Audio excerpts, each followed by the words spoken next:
¿Por qué nacemos en maldad?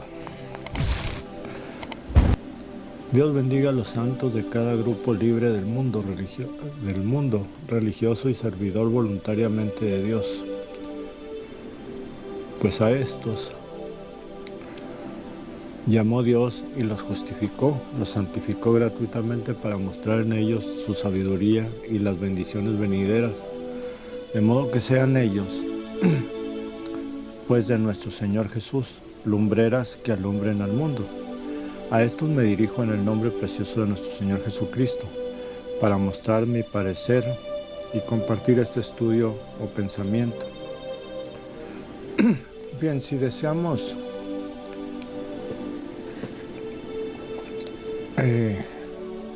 dije del principio, Dios bendiga a los santos de cada grupo libre del mundo religioso y servidor voluntariamente de Dios. Bueno, pues a estos me dirijo para este estudio o pensamiento. Bien, si deseamos saber de un mal que nos aqueja, necesitamos entonces buscar de dónde viene o de qué. Pues de alguna parte vino y por alguna razón está en nosotros.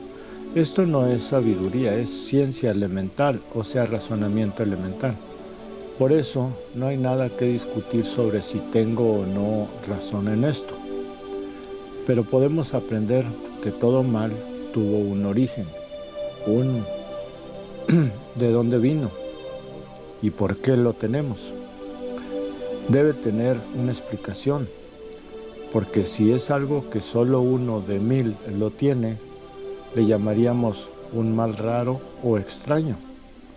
Pero desgraciadamente tal vez solo uno en 1.000.000 no lo tiene. Los demás humanos lo tenemos, y es el mal con que nacemos. Pues la Biblia dice, no hay justo ni aun uno.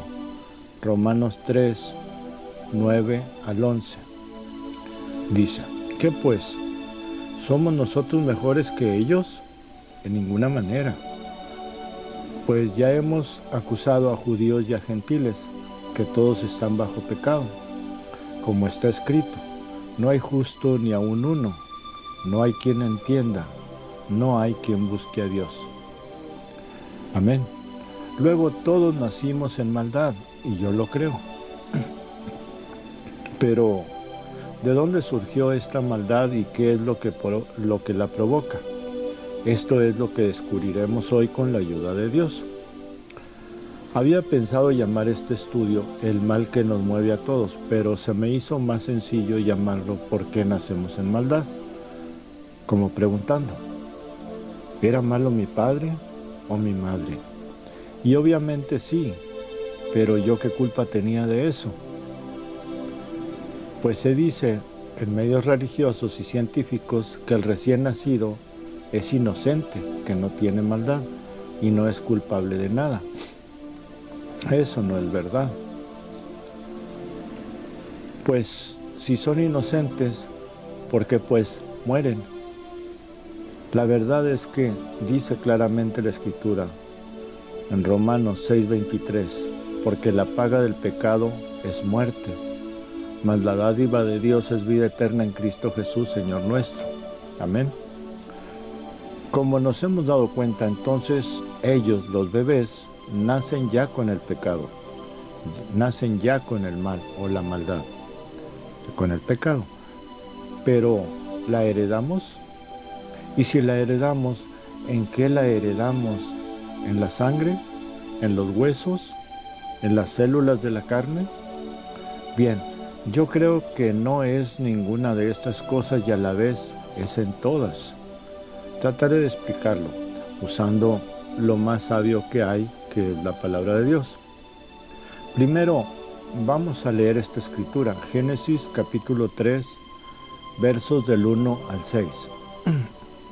Dice ahí, palabra de Dios, pero la serpiente era astuta más que todos los animales del campo que Jehová Dios había hecho, la cual dijo a la mujer, ¿con que Dios les ha dicho que no coman de todo árbol del huerto? Y la mujer respondió a la serpiente, del fruto de los árboles del huerto podemos comer, pero del fruto del árbol que está en medio del huerto, dijo Dios, no comerás de él, ni le tocarás para que no mueras.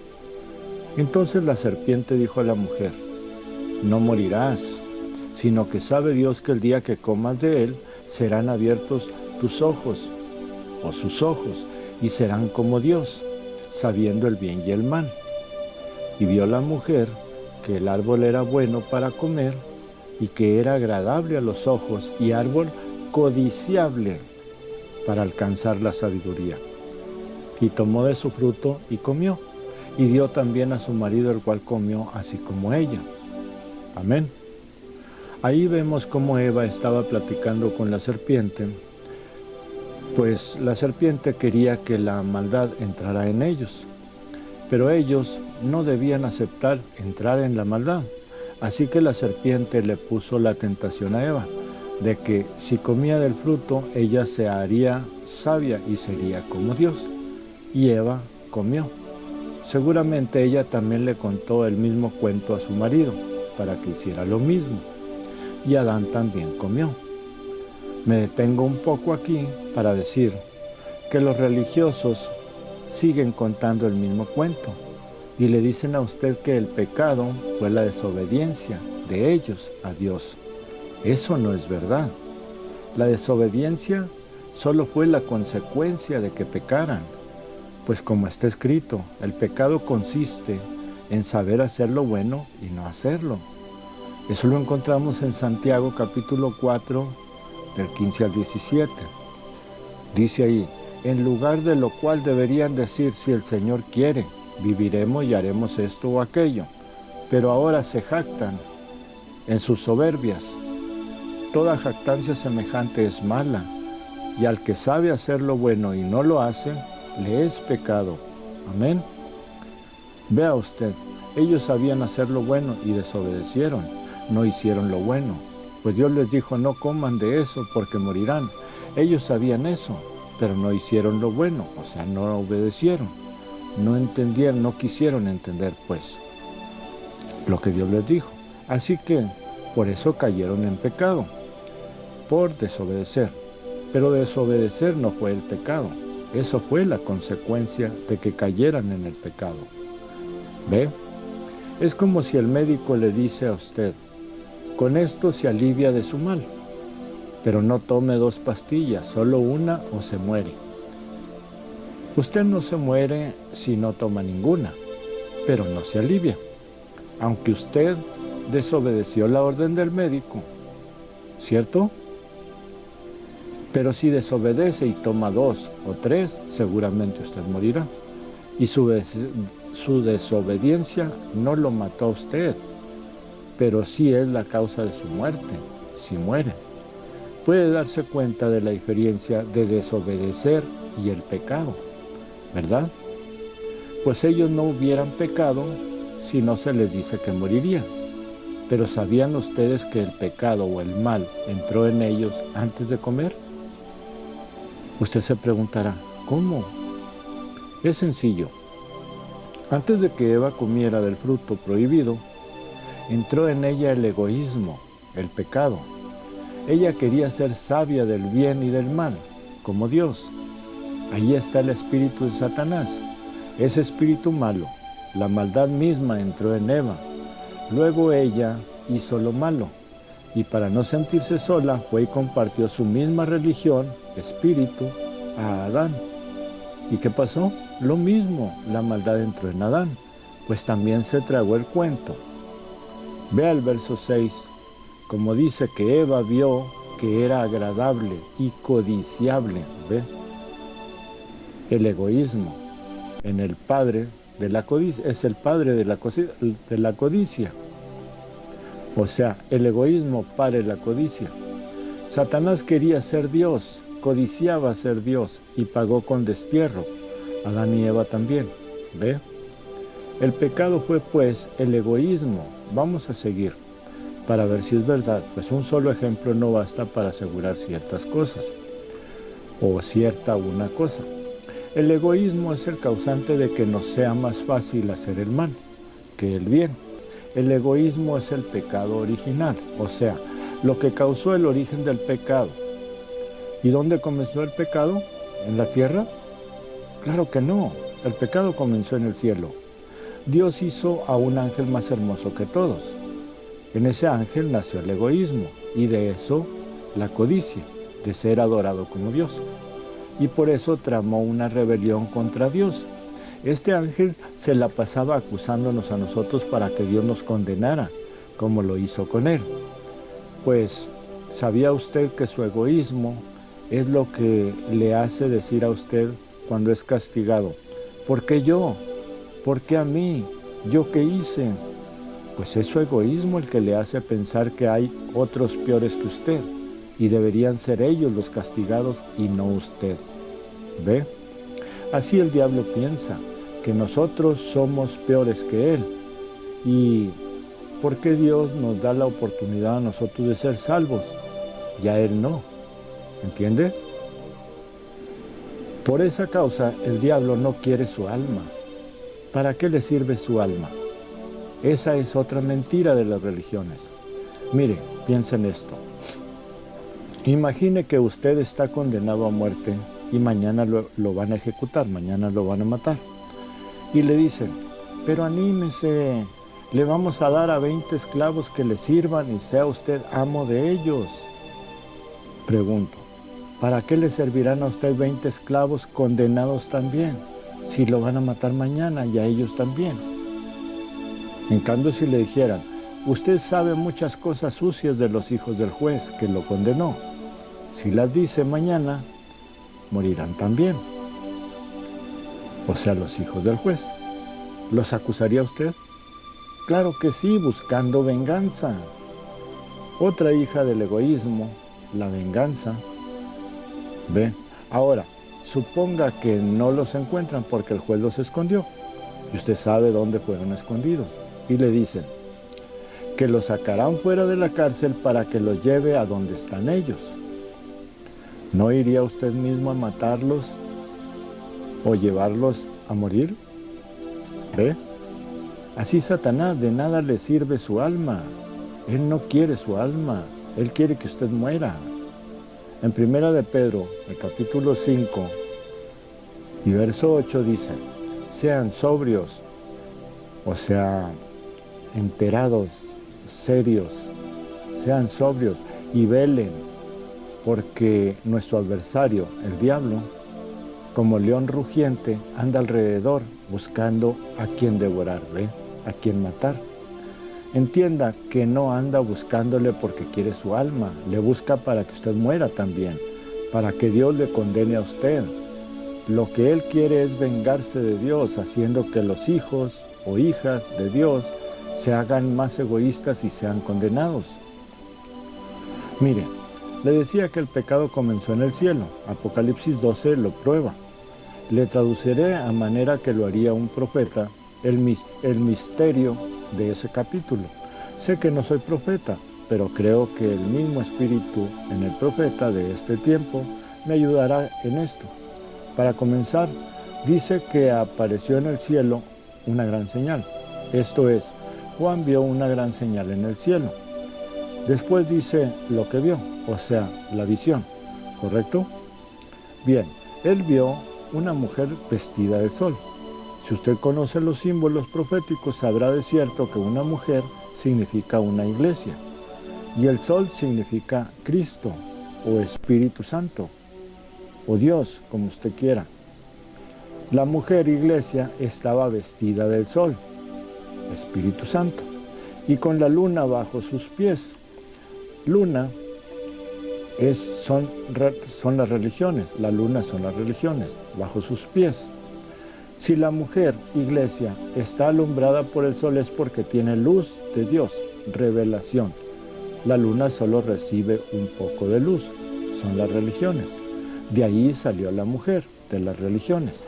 De ahí salió la iglesia de Dios, o sea, los creyentes del mensaje, que recibieron la semilla igual a la palabra de revelación, o sea, el mensaje o los mensajes de los 7 mensajeros. Por causa de la simiente que es de Dios, está embarazada como estuvo María. Es un ejemplo. María estuvo embarazada del Hijo de Dios cuando el ángel le habló, ¿cierto? Y para probar que no es una religión, ella tiene en su cabeza una corona de 12 estrellas, igual a la doctrina de los 12 apóstoles. Ella está coronada, o sea, el evangelio real. Ella está coronada y su corona significa honra y tiene 12 estrellas, que significan 12 apóstoles y profetas. ¿Profetas? Sí. Pablo, Juan y Pedro fueron profetas. Si se dan cuenta, ella no es la Virgen María, es la Iglesia, que tiene su fundamento en 12 apóstoles. María no tenía el fundamento en 12 apóstoles. Sí, así que está hablando de la Iglesia de este tiempo, la Iglesia verdadera, más bien es de los 7 tiempos. Ese es su pasado. Bien, o sea, el ejemplo pasado de esto que estamos hablando. Hablemos de que Juan miró lo natural. Juan vio a María llena de gracia y le vistió de luz el Espíritu Santo. Y estando encinta levantaba la voz con dolores de parto. Así estaba en la visión, en la angustia del alumbramiento. Apareció otra señal allí mismo y allí estaba un gran dragón, escarlata, que tenía 7 cabezas y 10 cuernos, y en sus cabezas 7 diademas. O sea, 7 reyes lo montaban, por decir así. El dragón ya sabemos quién es. Bien, escoja usted, ¿es el diablo o es Roma? Bueno, en aquel tiempo fue Roma y Herodes. En este tiempo es el diablo. En aquel tiempo también era el diablo, pero ahora es otra cosa. Ahora es el diablo y lo que monta el diablo, para ver si me entienden. Si hablamos en lo espiritual es el diablo, si hablamos en lo carnal es Roma. Mire lo que dice en el verso 4. Y su cola arrastraba la tercera parte de las estrellas del cielo, ángeles, que son ángeles, y las arrojó sobre la tierra. Esos son demonios. Y el dragón se detuvo frente a la mujer, Iglesia, para devorar a su hijo.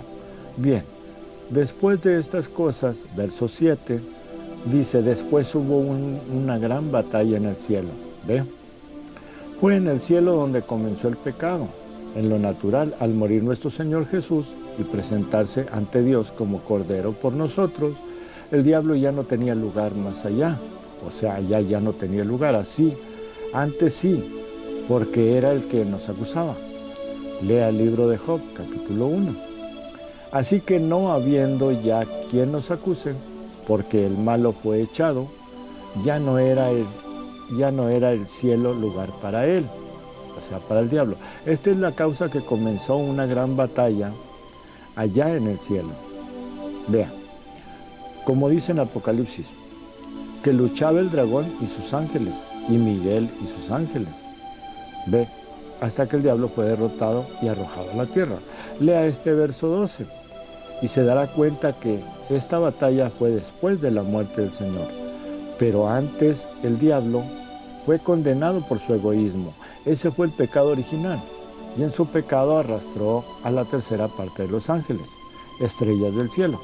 Por eso las arrastró con su cola. La cola es el pecado, ¿entiende? Por su egoísmo hizo que los ángeles se rebelaran también. Le explico esto mismo, pero en nuestro futuro. Mire, la mujer son los creyentes del mensaje que salieron de las religiones.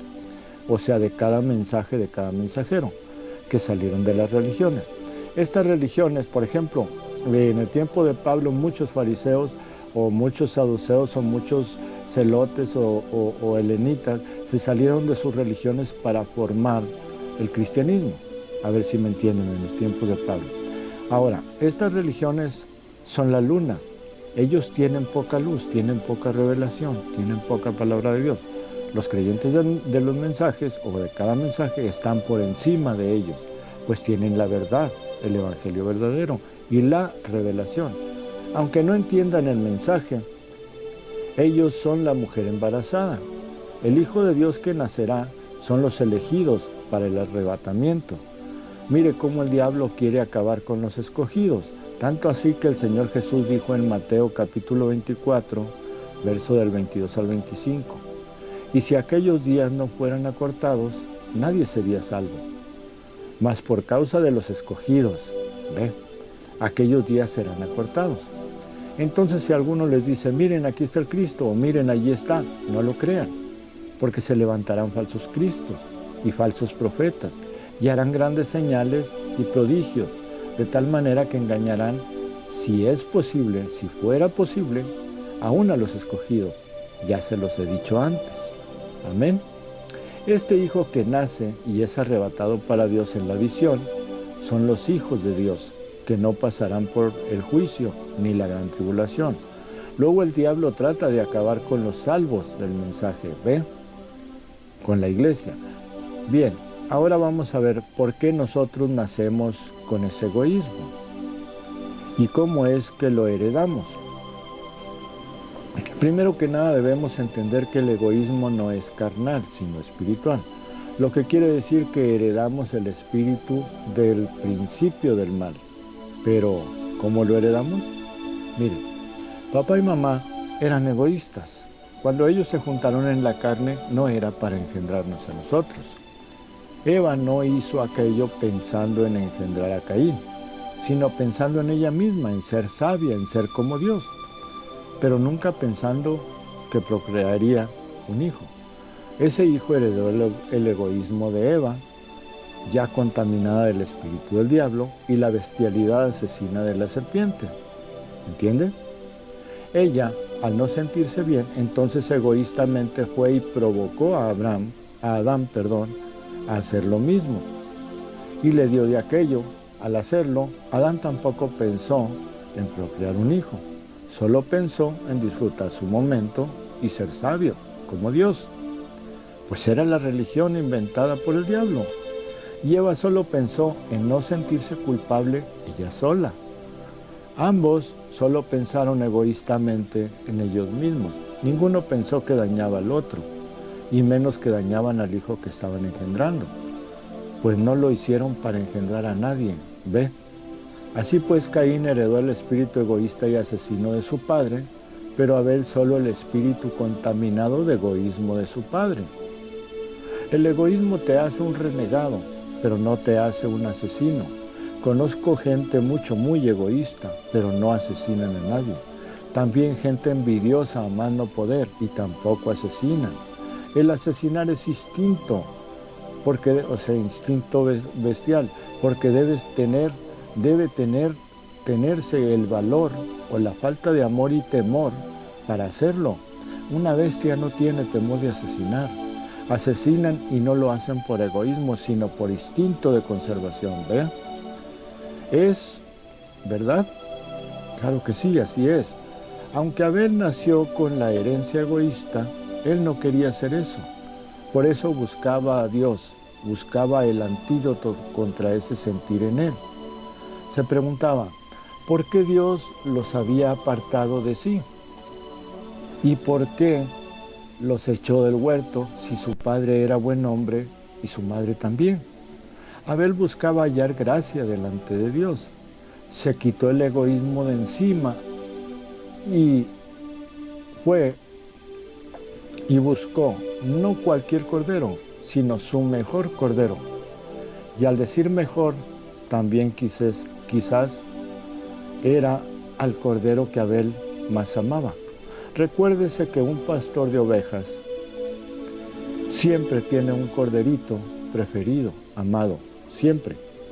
Pues Abel hizo un altar a Dios y sacrificó su mejor cordero.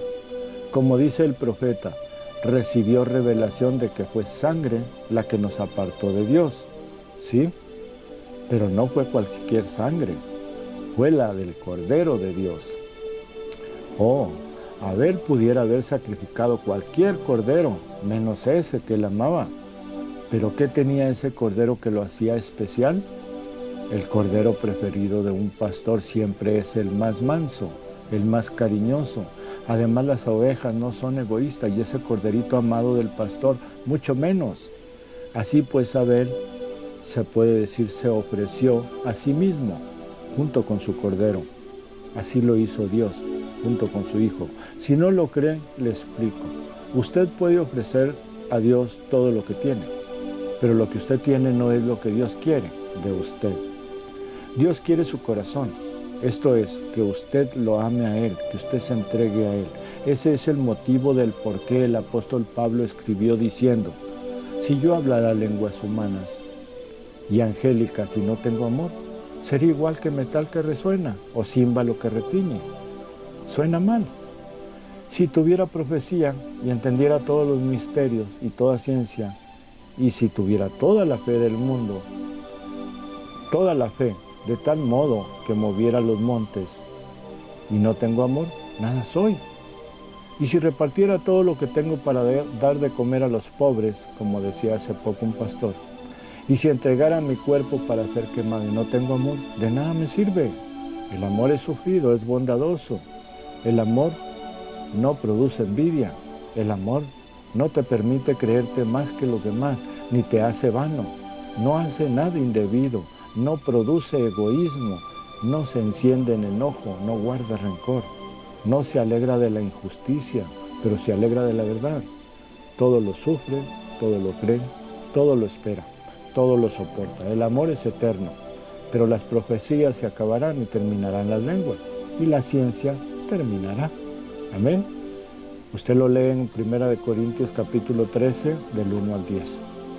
Como puede ver, para hallar gracia delante de Dios, Él debe ver que usted lo busca con amor, y cualquier cosa o sacrificio que usted dé a Dios o haga por Dios como ofrenda, diezmo o lo que sea, debe ser con amor, o Dios verá su ofrenda como la de Caín, muy linda pero errada, llena de egoísmo y sin amor.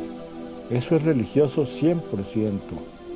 Dios no verá eso con agrado, a menos que usted ponga su corazón, su amor junto con lo que ofrece a Dios. Entonces Él la recibe y se agrada de usted, y usted encuentra gracia delante de Él. ¿Ve? Eso hizo Abel. Y aún es la misma fórmula, todavía es la misma fórmula contra el pecado. Mire, nuestro padre y madre se unieron para pasarla muy bien. Uno de los dos fue más egoísta que el otro. Al tiempo de engendrarnos no pensaron en nosotros, sino en disfrutarse a ellos mismos, o sea, a sí mismos, en complacerse, solo eso. Pues en sus mentes no estaba engendrarnos. Por eso nacimos con el espíritu egoísta, ya instalado en nuestro corazón, ¿entienden? En nuestro espíritu. Por eso nacimos con el pecado original, que fue al que Dios condenó a muerte desde el diablo hasta el último humano que lo tenga. Pero es la sentencia para el cuerpo, dirá alguien. ¿Pero es la sentencia para el cuerpo? No. Pero por causa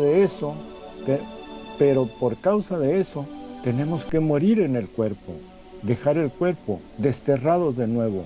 ¿Ve? Por eso los bebés que dicen que nacen inocentes mueren. ¿Ven? Si no logramos quitar de nosotros el espíritu de egoísmo, ese espíritu egoísta también nos lleva a la condena en el espíritu, pues es el mismo pecado que nace en nuestro espíritu que da lugar a ese espíritu de egoísmo y del cual nacen los malos pensamientos, ególatras, para incitarnos a hacer lo malo. ¿De dónde nace la envidia? ¿De dónde nace el rencor? O mejor dicho, ¿por qué envidiamos? ¿Por qué odiamos?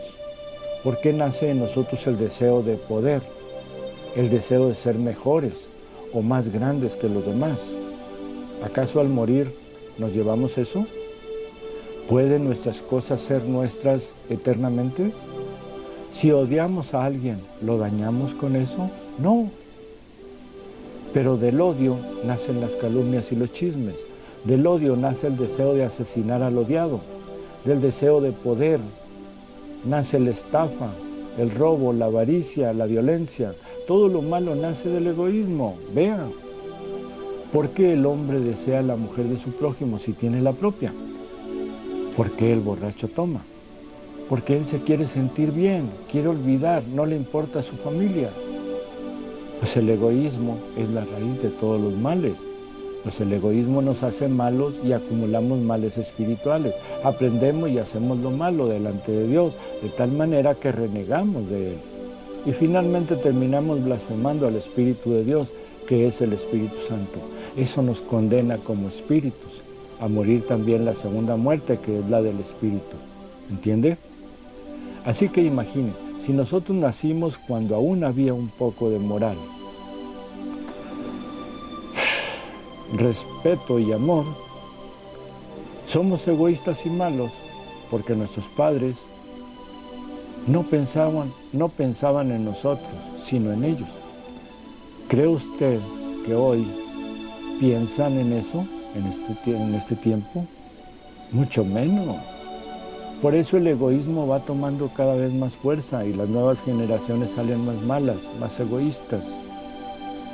Estamos en ese tiempo malo donde se perdió casi por completo el amor. El egoísmo reina en el mundo. Quien quiera ser cristiano debe de renunciar a sí mismo, quitarse su egoísmo. ¿Y cómo puede hacerlo? Como lo hicieron los apóstoles, con amor verdadero. Eso fue el mandamiento de nuestro Maestro y Señor. Ámense unos a otros como yo los he amado. Si hemos sido llamados a una nueva vida, nacer del agua y del Espíritu, según Juan 3, capítulo 5, Juan capítulo 3, verso 5, es porque del agua es el arrepentimiento para ser limpiado de suciedad espiritual primero y carnal después. Luego nacer del Espíritu es nacer del Espíritu de Dios, nacer del amor de Dios.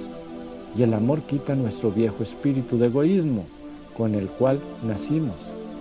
He aquí, somos hechos nuevas criaturas y hemos nacido de nuevo, de un espíritu nuevo que viene de Dios.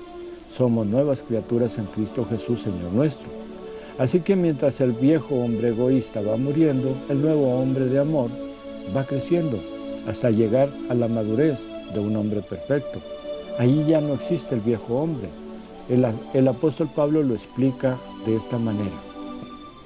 Dice, con Cristo estoy juntamente crucificado, y ya no vivo yo, mas vive Cristo en mí.